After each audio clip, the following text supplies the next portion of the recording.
સવારે તમે જ્યારે બહાર જાઓ છો અહીંયા મોટા મોટા પર્વત હોય છે, જ્યારે એકદમ ગરમી થાય, એકદમ તાપ લાગે, આપણે એકદમ ગરમી થાય ત્યારે પર્વતમાંથી ધુમાડા નીકળે. શું નીકળે? ધુમાડા. એમાંથી નીકળે લાવારસ. શું નીકળે? લાવારસ. એકદમ ગરમી હોય, ગરમ ગરમ હોય. કેવો હોય? એને કહેવાય કુદરતી આફત. શું કહેવાય? કુદરતી આફત. લાવારસ એકદમ ગરમ ગરમ હોય, એકદમ લાલ હોય. કેવો હોય? આપણે એની પાસે અહીંયા જવાય? આપણે એની પાસે જવાય? જો આપણે ત્યાં જાય તો શું થાય? દાજી જવાય. એટલે જ્યાં લાવારસ નીકળતો હોય ત્યાં કોઈ દિવસ જવાનું નહીં. એ પહાડોમાંથી નીકળે. કેમાંથી નીકળે? એ કુદરતી આફત કહેવાય. કેવી કહેવાય? પછી બીજું આવે પૂર. શું આવે?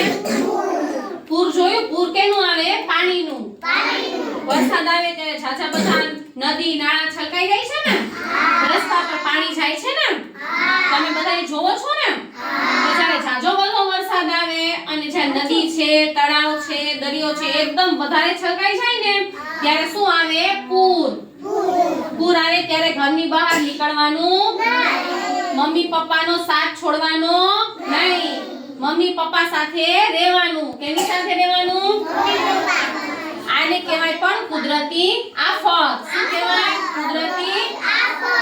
પછી તમને બધાને યાદ નહીં હોય પણ જ્યારે થોડા ટાઈમ પહેલા જ્યારે ભૂકંપ આવ્યો હતો. શું આવ્યો હતો? બધાએ નામ સાંભળ્યું છે ને? ભૂકંપ આવે ત્યારે શું થાય? આપણું ઘર હલવા માંડે, વસ્તુ છે એ બધું શું થાય? નીચે પડવા માંડે. બરાબર? ત્યારે આપણે શું કરવાનું? મમ્મી પપ્પાનો હાથ પકડી લેવાનો. કેનો હાથ ચાલી લેવાનો? તમે છે ને આખા ધ્રુજો, આપણું ઘર ધ્રુજે, પંખો પડે, બધી વસ્તુ પડી જાય ત્યારે શું થાય? ભૂકંપ આવ્યો કહેવાય. શું કહેવાય? ભૂકંપ પણ કુદરતી આફત છે. કેવી છે? માટે હંમેશા આવી આફતો આવે ત્યારે કોની સાથે રહેવાનું? મમ્મી પપ્પા સાથે. બરાબર? એટલે મમ્મી પપ્પાનો સાથ છોડવાનો. જ્યારે તમે કોઈ દુકાનમાં જાઓ, ગમે જગ્યાએ જાઓ તો જ્યાં આગ લાગે, ખબર છે ને? આગ લાગે ત્યારે અહીંયા આગ પાસે જવાનું નહીં. મમ્મી પપ્પા સાથે જ રહેવાનું. બરાબર? માટે ક્યારેય આવી આફતો આવે, પૂર આવે, લાવારસ નીકળે કે ભૂકંપ થાય, આગ લાગે ત્યારે કેને સાથે રહેવાનું? મમ્મી પપ્પા સાથે. ઘરની બહાર નીકળવાનું. સમજાઈ ગયું બધાને? Very good. ચાલો તાળી પાડો.